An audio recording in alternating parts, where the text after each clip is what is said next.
All right, everybody, welcome. We're excited to have you here for the 8th of 9 sessions. This session's titled Evaluating Which Program is Right for You.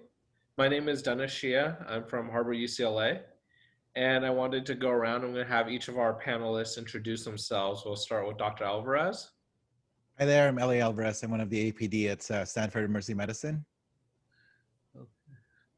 Let's say Dr. Suzette. Hi, I'm Suzette. I'm one of the PGY2s at Yale Emergency Medicine Program. Great. Dr. Angela. Hi guys, Dr. Angela Jarman here. I'm at University of California, Davis. Great. Dr. Cynthia. Hi, I'm Dr. Price. I am the APD at University of Connecticut and Executive Council for NMA. Great. Dr. Peter. Hi there, Peter Sokolove. I'm the chair of the Department of Emergency Medicine out at UCSF in San Francisco. Former program director for about 12 years. I'm also the president of AACEM this year. Thanks so much to ADIEM and to the great panelists for allowing me to be here. Great. Dr. Harsh. Hi everyone, this is Sule. I'm the program director at Rutgers, New Jersey Medical School in Newark, New Jersey, and glad to be here. Great. And Dr. Wendy. Hi everybody, I'm Wendy. I'm one of the PGY2s at Yale New Haven Health. Great. And Dr. Joel.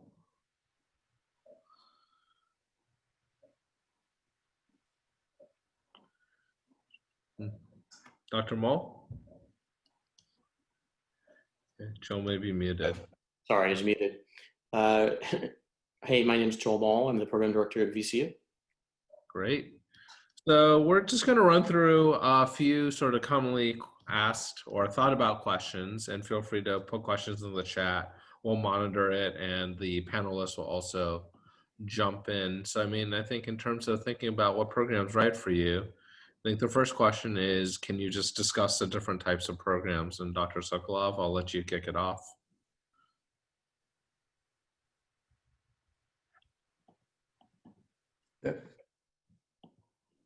Oh, there we go. There we go. Thanks, Dennis. I'm not sure if it would be better to have one of the program directors to start with this one, but I'm happy to tell you that there's a huge variety of programs that are out there, lots of different formats to them. Everybody knows there's 3-year versus 4-year training programs as far as program length. There's, a whole variety of, county programs to more private community-based programs and everything in between with academic programs. I think that as you look about various programs websites, you will realize the incredible diversity of programs that are out there. The good news is that because we have a terrific residency review committee that accredits the programs, really all the programs out there are good programs. You're going to get outstanding training in emergency medicine by all the programs that are out there. It's really about learning about the diversity of what's out there, appreciating it, and finding the thing that's going to be the right fit for you. So I'll start off with a broad introduction in that way. Great. So I think I'll chip in a little bit, and then I'll ask the rest of the team if anyone wants to jump in. I think sort of a couple common distinctions. One of the biggest ones that people think about are 3 years versus 4 years. And I think thinking through that, I think most people say, there's no right length. Most people say 3.5 years is about the right length. So 3 may seem a little short, 4 may seem a little long. And I think it just really depends on what feels right to you. And in terms of, what your priorities are. Some people have gone through a lot of school, have taken some time off, and just really want to finish. Some people want to have a little more time for electives and a little more protected time to do a 4-year program. But I think, I think you'll get a sense as you interview, as you talk to people, what feels right to you.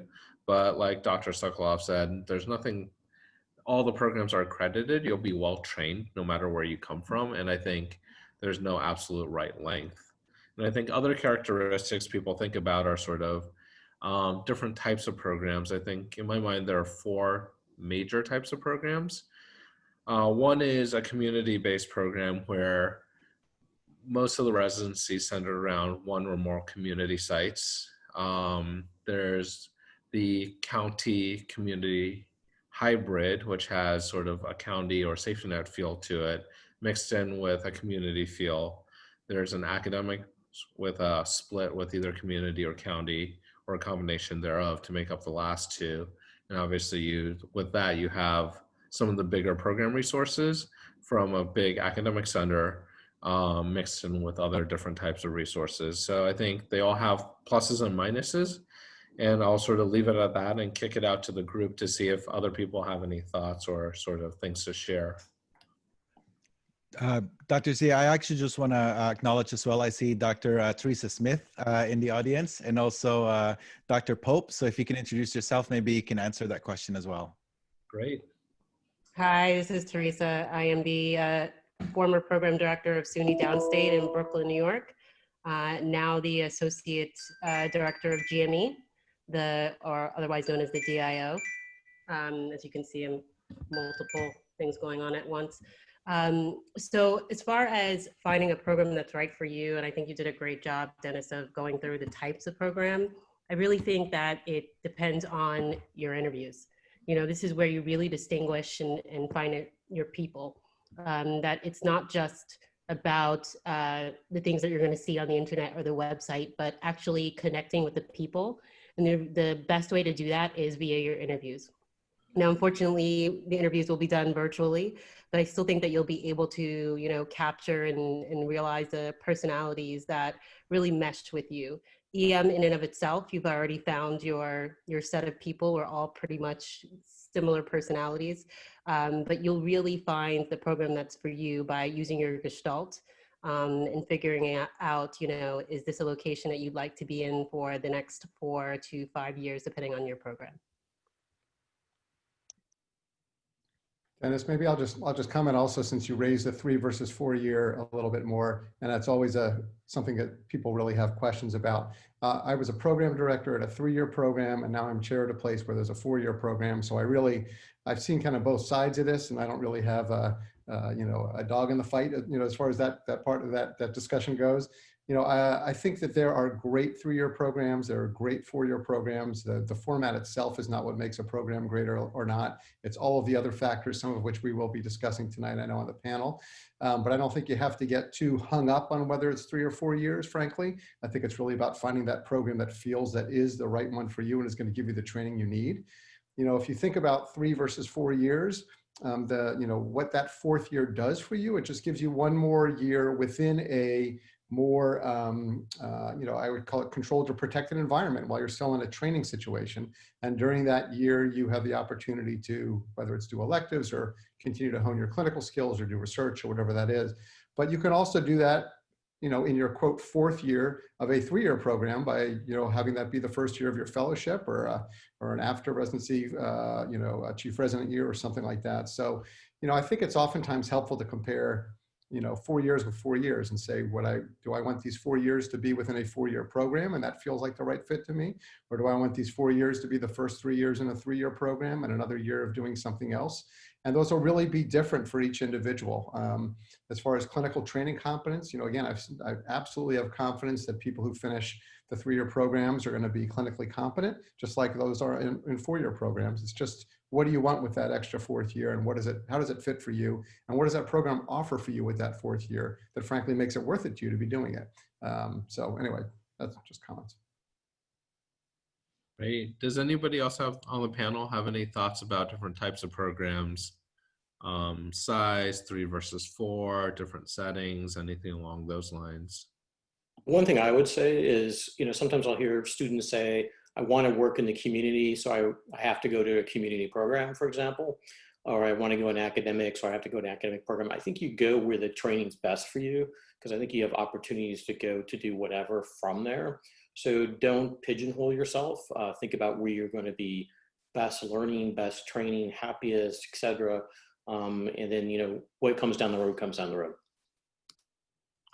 Just to add to that real quick, which is that I think a lot of times people think of those academic as, oh, I must go to an academic program because that's where my future is. But remember, all residency programs by definition have a certain amount of being an academic program.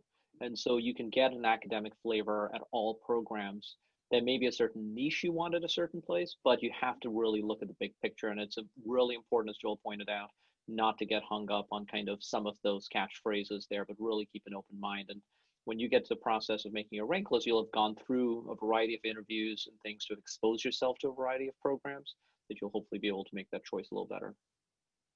I think that there's a great question from Prague in the chat that I think it's probably a good time to address, which is, will a three-year program, going to a three-year program, affect your ability to go into fellowship or an academic job? And I think that is one point that you should consider, is that if you're graduating from a three-year program, it may be, and this is not 100% true, but it may come into impact if you're trying to get a job at an academic four-year program, because you have to remember that you're fresh out of residency, which means that you're the same year as their graduating fourth years.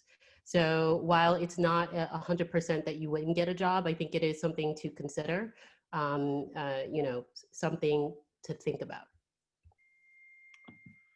Great, thank you. So I'm going to move us along to a second question in terms of, I think your Dr. Smith did a good lead off for us, but what are the most important factors to think about? And I think Dr. Jarman is going to lead us off with that question.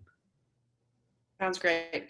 I'll try my best to do it in 90 seconds. But I think Dr. Sokolove or someone already said, and I think this is an important point, that at any accredited emergency medicine training program in the United States, you're going to get great training. So we're going to just kind of work through some of the nuances of that. So the first thing I would say in terms of factors are taking a look at the core rotations. Every program has the same core rotations, but there are some nuances to how places do orthopedic training, how you do anesthesia training, and how you do, for example, pediatric training.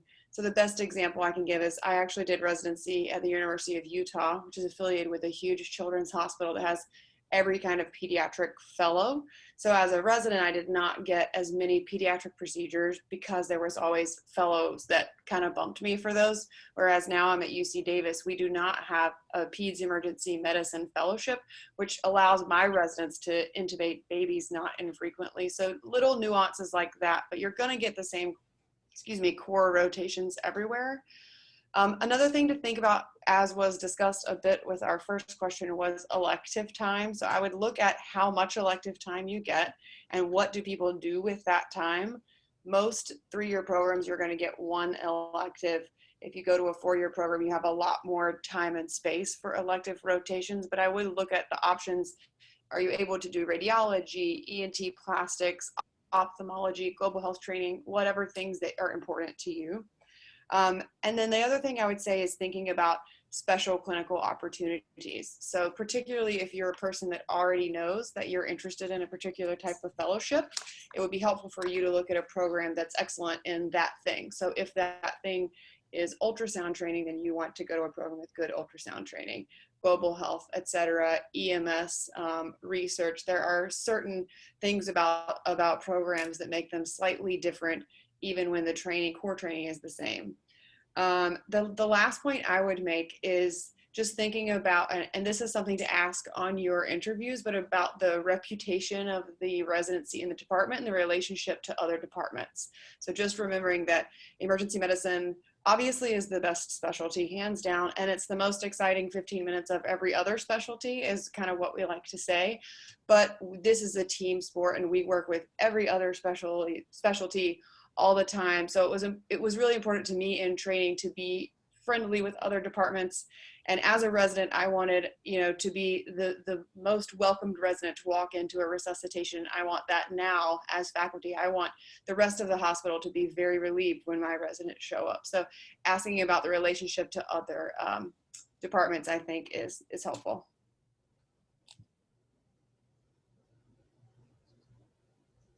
I'll yield my time. Great. I think Dr. Suzette, do you have anything to add? I'll chime in on that. As an applicant, I think I definitely had a few things that I paid attention to.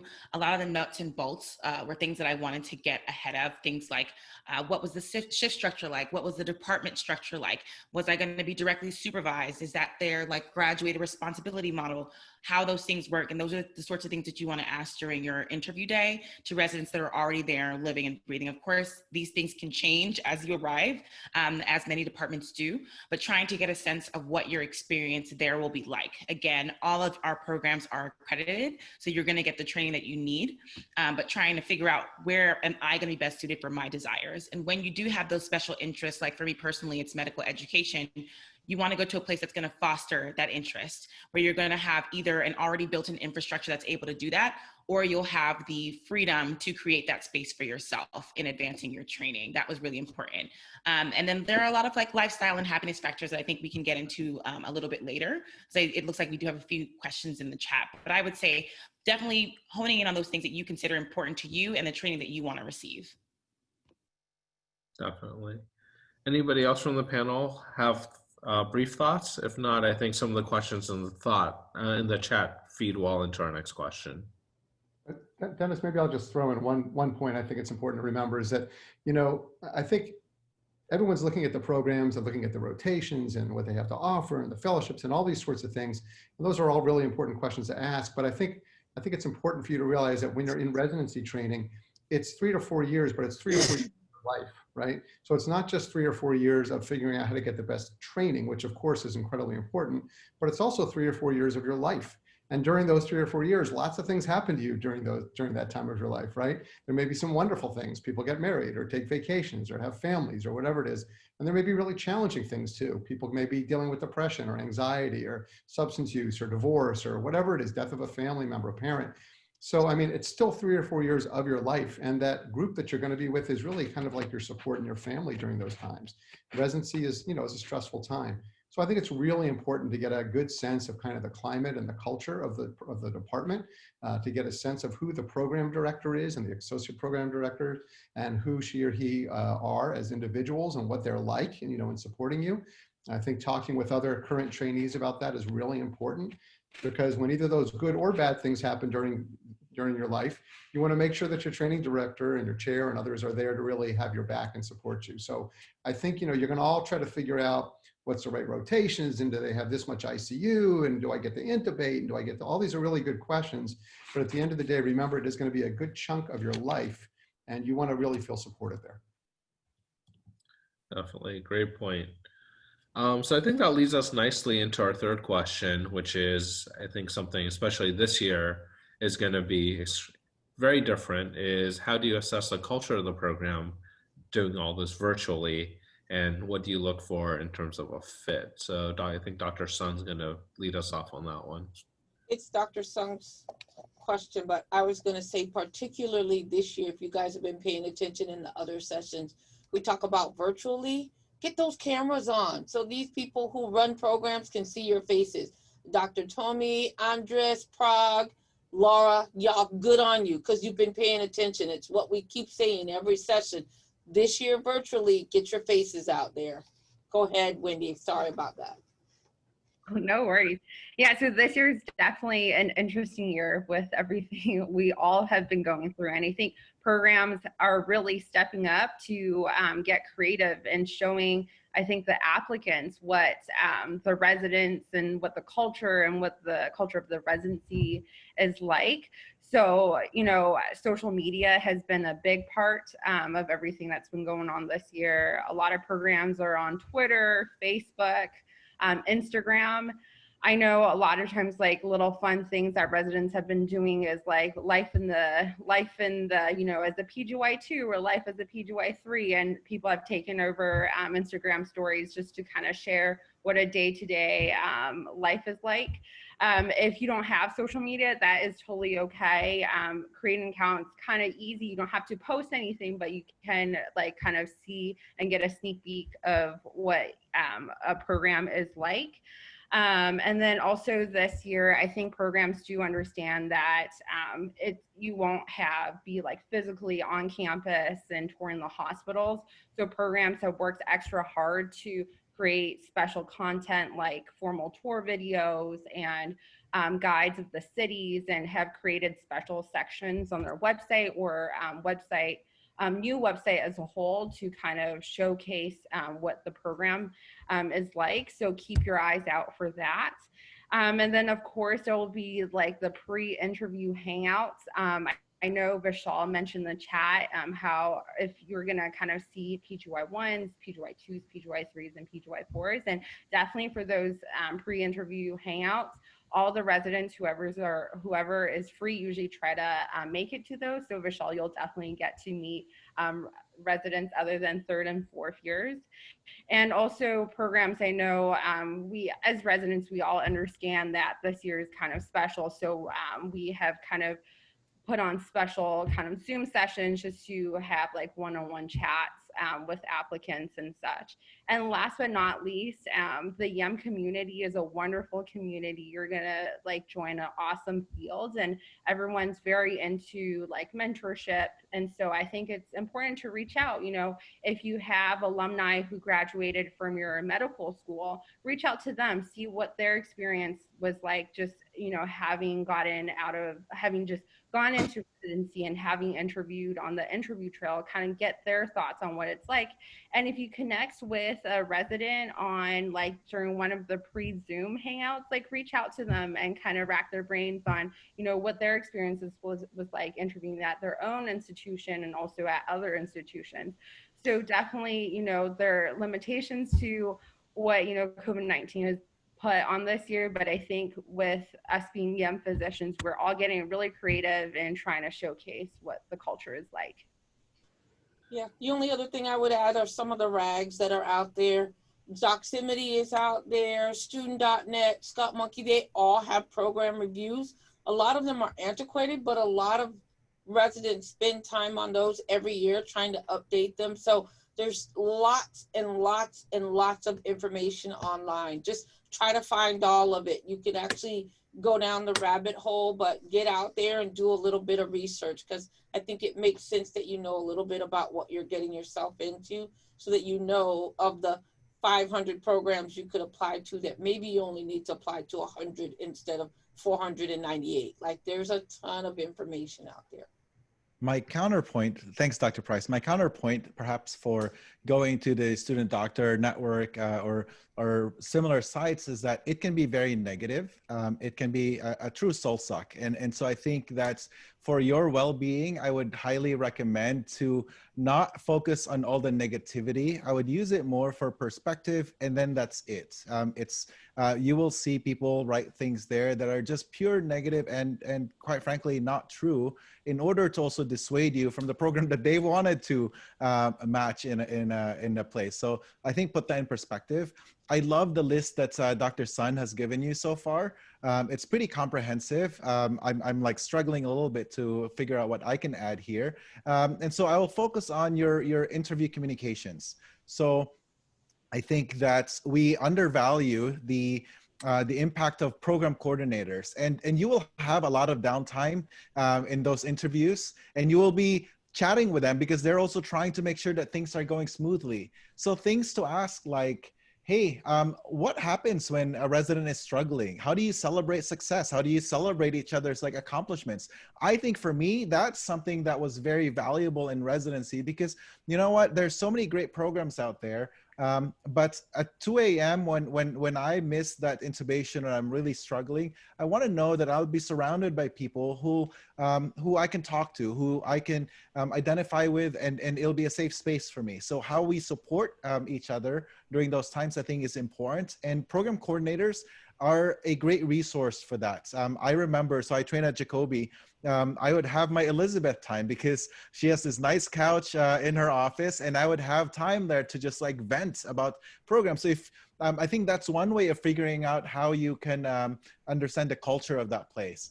And then the second thing that I wrote here, yes, I love social media. You'll see me on social media, but you also see that most of the things on social media are very positive things. And so one way to get around that is when you're invited into those journal club or lectures, find out how people communicate with each other. Do they joke around, or is everything so stiff, right?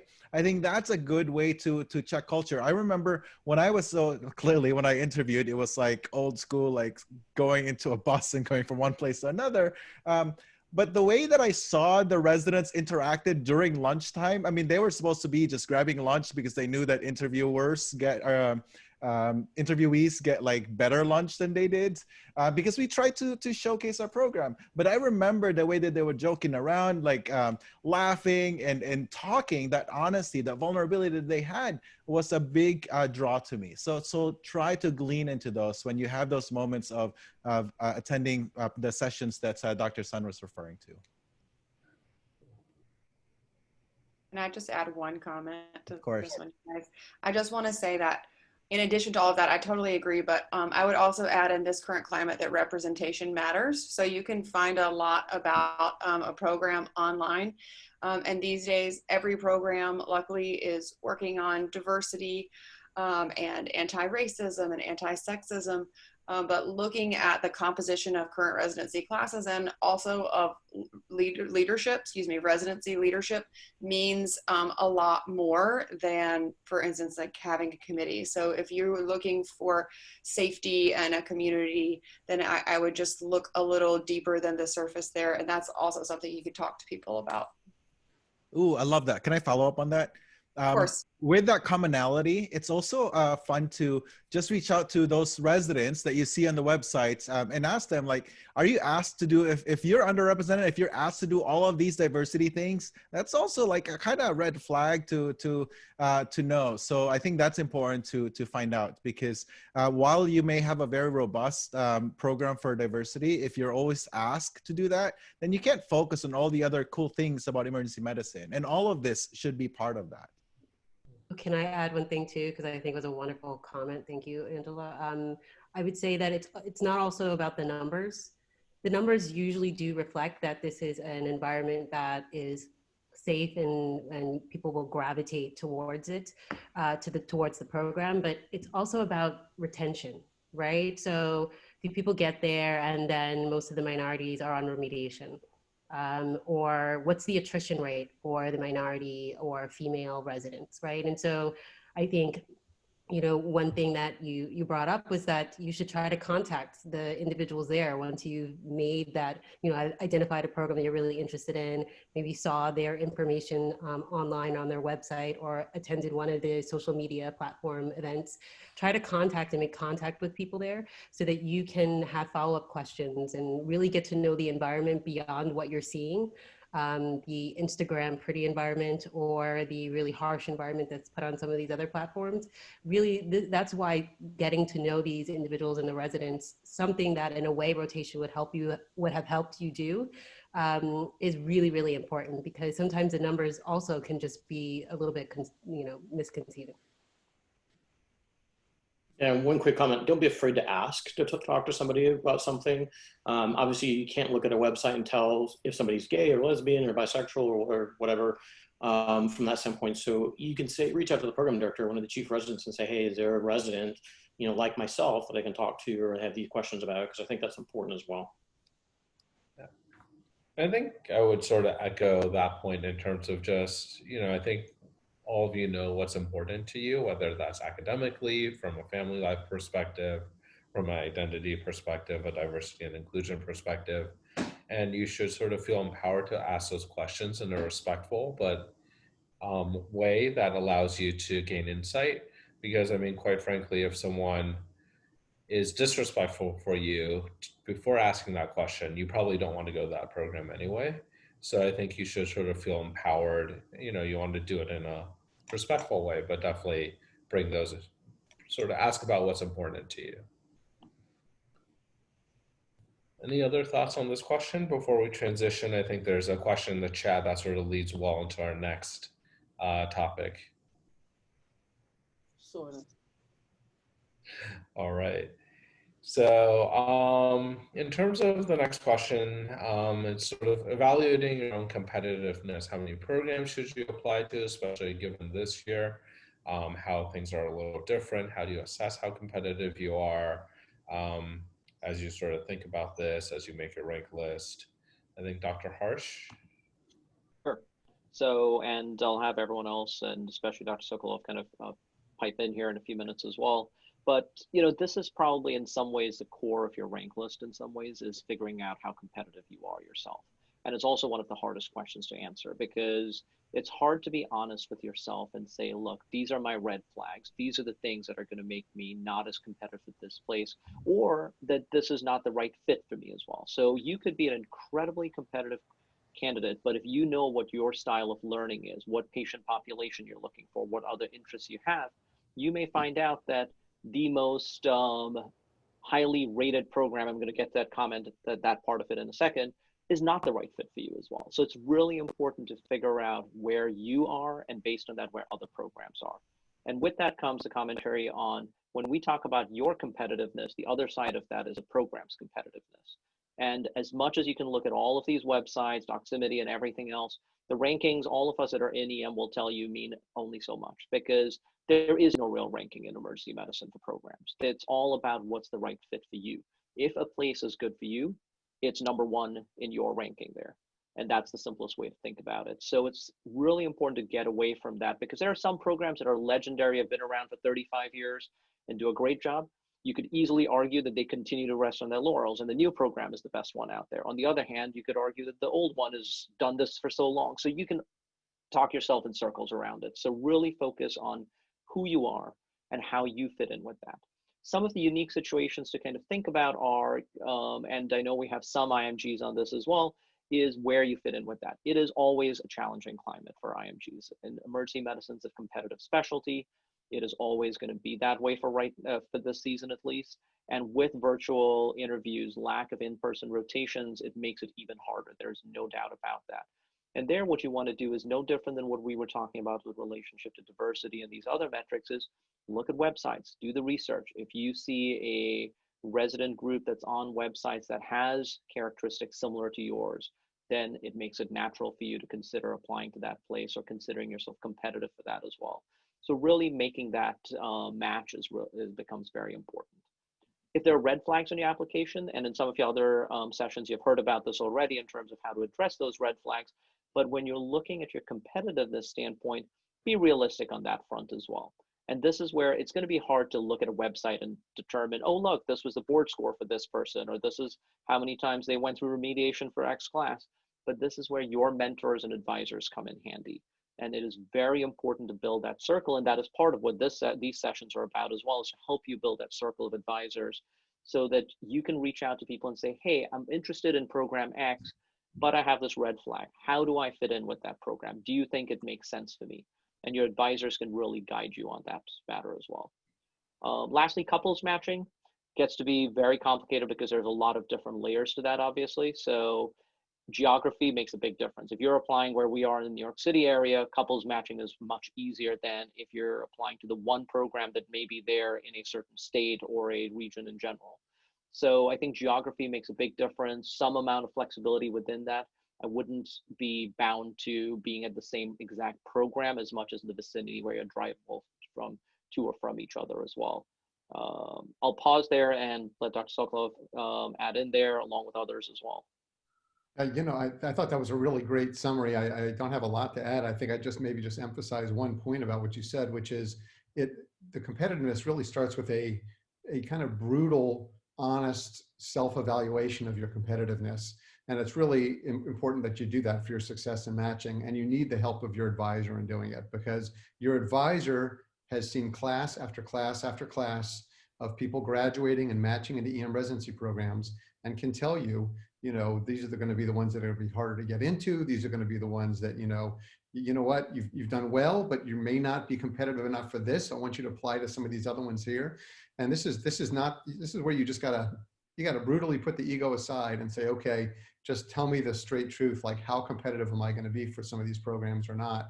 And, you know, where I've seen, you know, students go wrong or applicants go wrong when they're not, you know, ranking enough programs, which I know we'll get to, is just where they've overestimated their competitiveness relative to the number or types of programs that they've ranked, you know. And I think that's where the risk is. So if you get a honest, brutal self-evaluation of how you're doing, and, you know, it's going to be things like, you know, how have you done, you know, in your medical school performance, and especially your clinical clerkships. Where are you standing in your class? Are you at the top or the middle, the bottom? Are you, how'd you do on your board exams? You know, how did you do on your EM rotations, which are really important predictors of how you're going to do in emergency medicine? You know, and if you've got, you know, AOA and honors and everything and top whatever, well, you know, you're going to be really competitive. But if you're not there, and most people are not, you know, across the board on those things, you need to get your advisor to weigh in and say, how's this looking for me? So I just, again, just do a really brutal self-evaluation with your advisor to get a sense of how competitive you are. And then you rank some programs that are really competitive. And then you also have, just like you did with medical school, you have some backups and you have some ones that are a little less competitive. And I'll just say one more thing about competitiveness. There's a lot of things that make a program competitive or not. Of course, the strength of the program, the quality makes it more competitive, but so do a lot of other things like geography. There are just some places where people just want to live more than other places. And there could be a terrific training program in a place that maybe not quite as geographically desirable for many people, but you'll get fantastic training. You need to know about those programs. And the size of a program makes a difference too, right? I mean, if a program takes 6 people versus 12 people versus 18 people, you obviously have a better chance of getting into a bigger program. So there are a lot of things that affect competitiveness. Your advisors and your program leadership where you are know this information, and I just really encourage you to reach out with them early and have an honest conversation. Dennis, the only other thing I would add, when he says the word advisor, if you guys are coming from a place that don't have a program, just please be so cognizant. There are so many people out there that are willing to be your advisors. Go on the EMRA website, go to the particular schools that are in your region. If you're at Meharry, there's no reason not to cross the street to Vanderbilt and see what they have that could be helpful to you. Make sure you are reaching out there. Academic emergency medicine is a club, especially this year when I can't see you face to face. I'm going to be calling my friends in the club. I need people who actually know the system and know academic emergency medicine to be your nay or yay sayers. So as you find those advisors, make sure you're not just asking your husband's brother's wife, does your application look good? You got to ask people that are in the club. We're in the family. We all see each other and know each other. It's really important for you to make sure that you're getting somebody that can actually help you. So to Dr. Sokolove's whole advising thing, just if you don't have one, look, there's a ton of mentoring programs out there, but it belongs to people who, like us, are in the club so that we can actually give you great advice. There's a ton of people out there. Don't struggle alone. I just want to add as well that in addition, so I'm going to combine the two recommendations.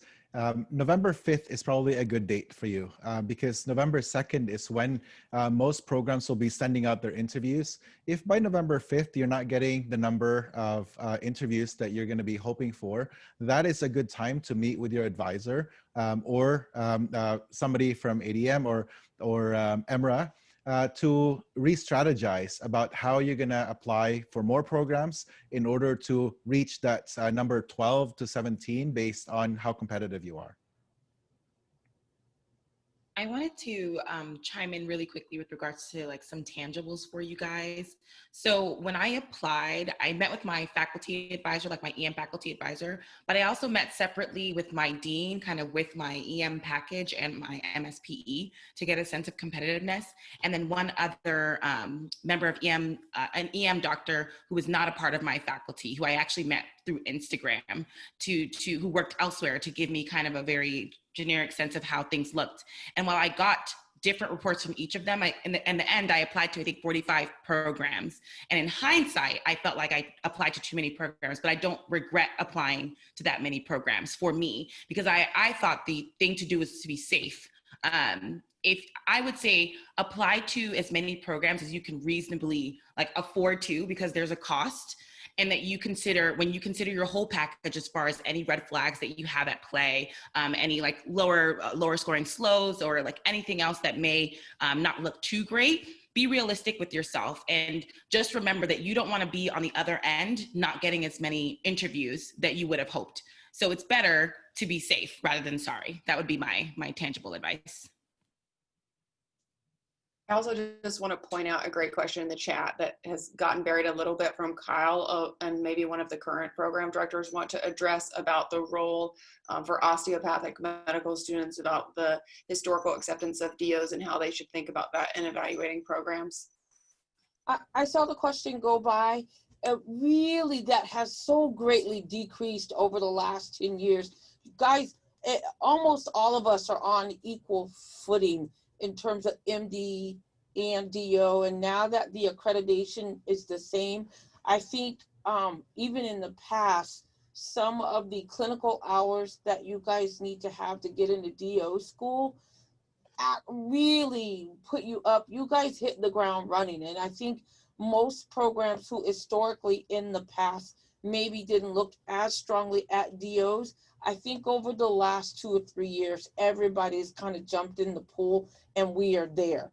I think if you go back and look, as we are saying, go to programs and look and see how many people are there from the military. Look and see how many people are there from the South. Look and see how many DOs are in the program. And if you're not seeing any, call the program leadership and say, hey, I noticed you don't have a lot. Is this worth me trying to make sure that I put my application in? But I honestly have seen it. I've been in the game a long time. I've seen it so change directly in the past 5 years. I'm hoping we're going to be there, and it's pretty equitable across the board. Your package looks the same. The exams are the same. Your SLOs are the same. I think we're getting to the point where we recognize that we all have the value to bring to the table. Can I just add one thing? I wouldn't call the PD. No, not the PD, or the APD. Don't call anyone. Yes, don't call people. I've had people show up to my shift, so and try to call me. So don't call, just email. That should be the first. Email is great, but the coordinator usually fields those calls, and then you can see which ones get put through. Yeah. But Twitter is great. We will remember you if you show up, and we will not remember you well. Well, this year you can't show up, or you're really gonna get in trouble. So just stay at home and email. Yeah. Dennis, am I up?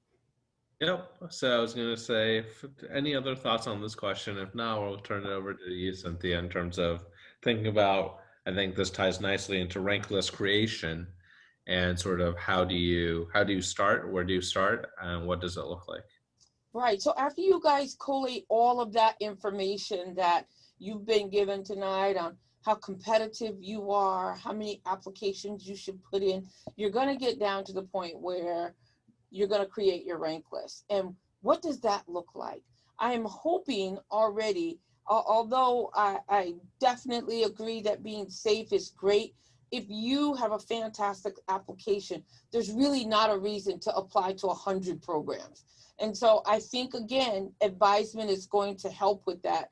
As she said that she applied to too many, I'm hoping this year, I am definitely afraid that instead of the 1,000 applications we get, because there's no cost associated with travel this year, we're going to get 3,000. Like, we are all very much trying to figure out what a virtual space is going to look like. And once you get through that space, what ends up on your rank list? And so I would say for that rank list, before you make it, you need to decide what are the priorities in your life. If the priority in your life is to be at a top-notch research program, then that's how you're going to strategize your list. If the priority in your life is to be close to your grandmother because she's old and you might need to be there to help her, then that's how you make your rank list. And so I already, Dr. Alvarez said before, you can't look at Doximity or any of these other things that actually rank programs, because every rank list is different for each person depending on the priorities. And so you need to know yourself, what's going to make you happy and what is going to be the important strength for you in a program that will help you succeed. If you need to be around a lot of people that look like you, then that needs to be part of your priority list. If you, again, geographics are excellent, or if you need to be in a big city or you want to practice, those things are what you need to decide while you're putting out your applications. But definitely when it comes down to the rank list and you've made your priority list, That's how you make your rank list. So there's not a great formula. I can't put the formula in the chat and say, everybody use this formula. The formula depends on what's important to you. And for all of us, that's different. There is no such thing as the best program. How many programs should be ranked? Enough to get you to probably 17 to 20 interviews. And then you can wade through a little bit more. And so if you already had all of those interviews, put 20 on the list, because I can't tell you that this year it's not going to be crazy. Nobody knows. And I'm not going to say that we can absolutely rely on how it's been in the past, because this is a new year. Put 20 on the list. Even if you've got a good application, it goes back to what Dr. Suzette said. I do agree with being safe. There's no reason to only put 12. If you interviewed 20 places, put 20 places on there.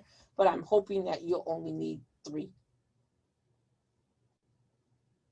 Great. With that, I think Dr. Suzette, anything to add? Yeah, I'll chime in with a few things. I think all Dr. Price's points were spot on. The big thing I would say when starting on your rank list is motivated by you.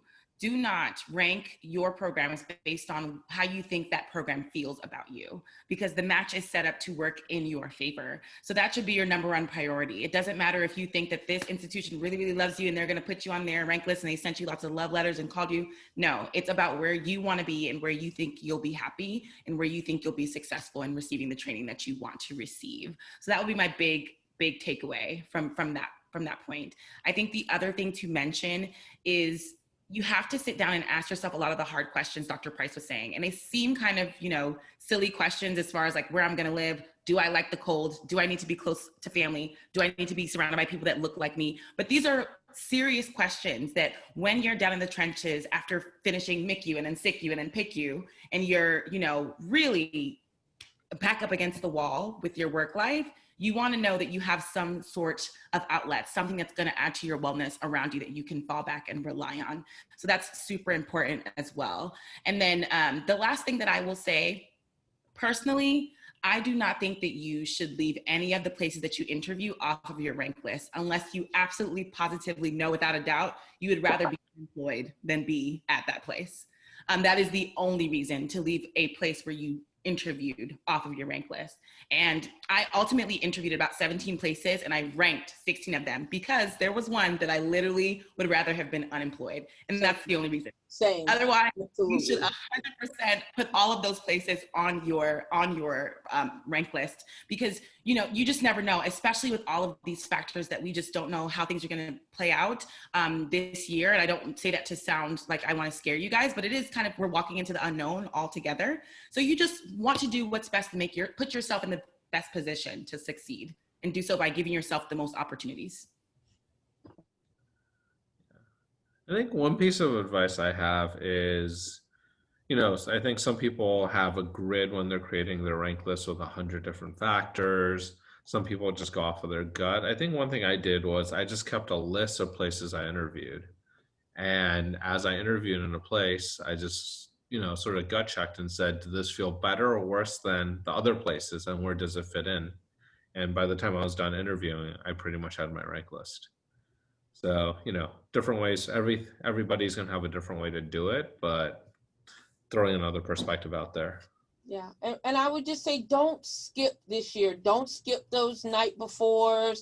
Any opportunity you have to intermingle with the people at places where you want to go, whether it's being invited to their conferences or journal clubs, or they're having a special Zoom night, or it's the night before your interview. Don't skip those things. For this year particular, they're extra important. It's also important on rank day. All my residents come to rank day. Who did you tour? Who did you interact with? Who asked great questions? They are part of that. And so when you say it's kind of one long application season, those are the things that are going to help you with your rank list, is that feeling you get from the 3 or 4 hits that you had with that program. So don't skip. Just really press in this year. If it takes a little bit more time online, just think about that could have been time from a hotel or the plane ride or anything else. Really press into the information that's out there. Definitely, I love that a lot. some of the comments or some of the way you feel even, I think is really a good advice, you know, because you're not going to maybe remember it so vividly a few months down the road. And, you know, things that kind of jog your memory and your feeling, I think would be extremely helpful. I like that. And so I'm going to add that to what I was going to say following Dr. Price, which is if it's part of the interview packets and it says optional, they're not optional. They're not suggestion. You show up to those.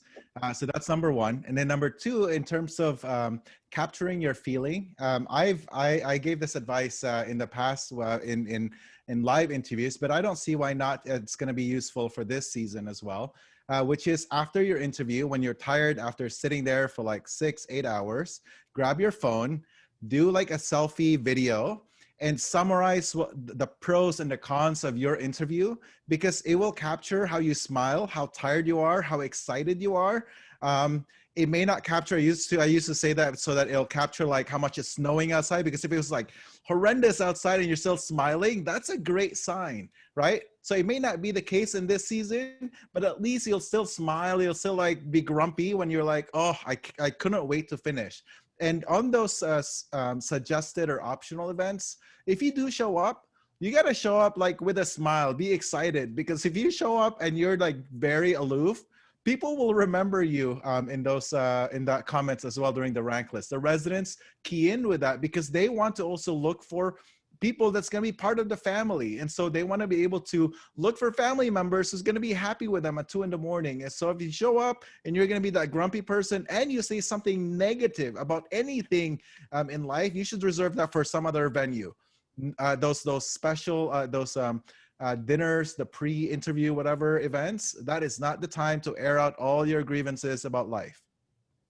Can I just add to that as well? You know, since there are opportunities to attend conference and other like events now, just remember everything is an interview. Just kind of piggybacking, you know, on what you were saying, that everything is an interview. So don't come in, you know, with your hair all disheveled. That is the first impression that you will make. Doesn't matter if your hair looks spectacular. And it's not today. I see people like fixing their hair. And I'm not interviewing any of you. We won't remember. But for that program, you know, they will remember you. They're going to say that, oh, look, we have a student on at conference. Look how disheveled they look. So every other time that they meet you, they're still going to remember that one time where you came to conference looking disheveled. So just remember, you know, that you are always going to be on an interview. So if you show up to their Wednesday conference, then you don't have to have a suit on, but make sure that you look presentable. And then also, I used to give the advice that you should definitely journal after your interviews and write down the cafe or the, you know, where you got your coffee, and because that, as you said, will remind you of the feelings. I like the selfie and video, but that will remind you of the feelings that that place brought to you. You know, if you got this great cup of coffee, when you start to go through 20 interviews, they're all gonna feel the same. By the 20th interview, you're not gonna remember which PD was at which place. It's gonna all just mush together in your head. So if you can create, whether it's a selfie video or a journal where you're creating a motion to attach to that place, then that will remind you of what you felt like. Because as we said before in the beginning, it's the gestalt that really is gonna help you decide on your rank list, just the gestalt. How did you feel after leaving that place? Well, especially this year with Zoom after Zoom after Zoom. After Zoom, after Zoom, after Zoom. After Zoom. After Zoom. So we have about 5 minutes left. So I'm gonna try to get 2 things done in 5 minutes. So Dr. Moll and Dr. Price, I'm gonna give you guys collectively 3 minutes to talk about what happens if you don't match. And then I'm gonna save the last 2 minutes for everybody to give a one-liner word of advice. Joel.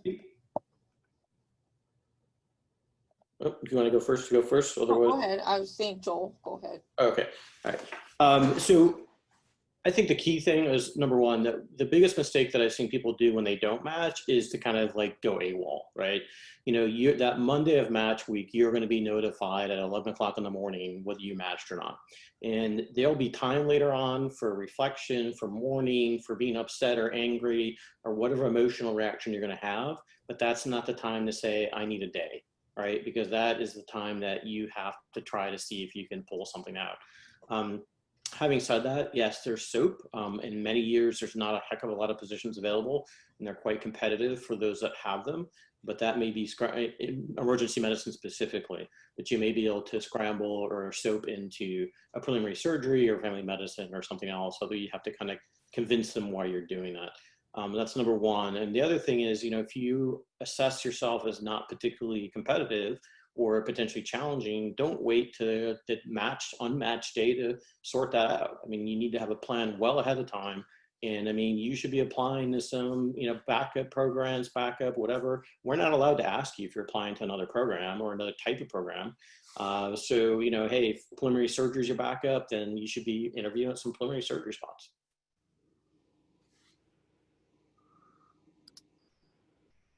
Yeah, we're not going to spend time going through the exact process. SOAP is not fun. I'm going to say it again. SOAP is not fun. And so, in order to get through SOAP, as soon as you find out you don't match, you got to get a team. Whether it's your advisor, family, your program, it's lots of phone calls. It's getting people out there. What I really want to reiterate is what Dr. Moll said initially. Don't fall in a hole. It's a process, and we have to trust the process. And sometimes we guess wrong. You got to hold your head up and just jump in there and fight for a position. You can cry for about 15 minutes, and then you need to strategize. So get your team together. There's a little bit of time when you find out that you don't match in order to reach out and get your advisors and the other attendings that have a strategy and a plan. I will say only if you think you have red flags, but unfortunately, that's just not the way it is sometimes. Sometimes it's just a numbers thing. Sometimes it's just a random thing. You don't know, the 14 programs in your radius are going to fill early, or there's 42 new programs and all of a sudden the pool is out there. You just don't know. So make a plan, and make the plan kind of near the beginning of January. You've already been on some interviews. You can kind of tell how it's going, and you've got time. Make the plan then while you feel well about everything, and hope you never need the plan, but the plan is there. Hope you never need the plan. Absolutely stuff that is out there. We are going to, I particularly put my email out there in the chat. We're going to quickly, I guess, go around. I'll say mine while I already have the mat. Please don't go to a program to be a box ticker. If they are inviting you there because of something that you think you have to offer, or some way you look, or some side of the road that you particularly drive on, make sure you go someplace where you can get the support you need to be a success. That's all I'm going to say. Don't go somewhere to be a box ticker and be a trailblazer. Go somewhere where you can succeed and you see success in front of you. Okay, one-liners. Dr. Suzette, you're up. Prioritize your happiness above everything else. Make yourself happy with your choices. Great. Dr. Alvarez. Oof. I think that's most importantly, just understand that you don't have to go through this alone. There's so many people out here who's willing to chat with you. And if you're ever nervous about the interview or what you're gonna do, reach out to somebody. Chances are you really are not, you don't have to go through this alone. And yeah. Dr. Moll. I think it's really important that people be true to themselves and, put your ego at the door, pick a program that you're going to thrive at, not one that looks good on a piece of paper. Dr. Smith. You can do it. We've all done it. Life is hard. It's residency is even harder. And actually attending for those first couple of years is even harder because there's no duty hour regulations. But if we all did it here, struggling, and we walked a mile in the snow with no shoes, then you all can do it, especially on Zoom. So you can do it. Don't let anyone tell you that you can't. Dr. Sun. There are mentors and friends all around, so feel free to reach out. We're a pretty small community, so we're all here to support you. Great. Dr. Sokolove. I would just say be genuine and enjoy the process if it sounds possible. Definitely be genuine because you want to be at a place that wants who you are. And there are definitely programs that you're gonna find welcome and feel that you absolutely have that sort of supportive environment that you're looking for.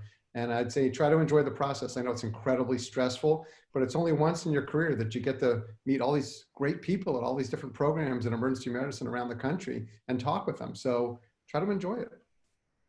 Great. Dr. Sule? It's a different season with Zoom and everything else as well, and not traveling, but in a different way, you can make the most out of it. You know, all of you, someone posted a question about ring lights and microphones. Go nuts, enjoy it, have fun with it, relax about it. The time from October 21st until match day, in some ways, is a fun time for you as well, because there's only so much you can control at that point, and it's okay to give up that control. Yeah. Did I miss anybody? I don't think so. So I think, Me. Can I say mine really fast, Angela? Oh, sorry. No, it's okay. I want to just reiterate that, like, it's not about what anyone says. It's about how you feel. Go with your gestalt. This is sort of a feeling thing. Once you've sorted out the data, find your people that you want to hang out with at 2 in the morning, and you can handle when you're post-call. Your people where you feel loved and supported is where you should go. Yeah, great. I think that pretty much wraps it up. So thank you, everybody. Really appreciate all of your time. Thank you to all of our presenters. Best of luck. And I think, like everybody said, you're not alone. Lots of people out there going through this. We're all happy to help. Feel free to reach out. And just remember, at the end of the day, if you're sort of happy with who you are, you take good care of your patients, you're going to be a great doctor. Thank you, everybody.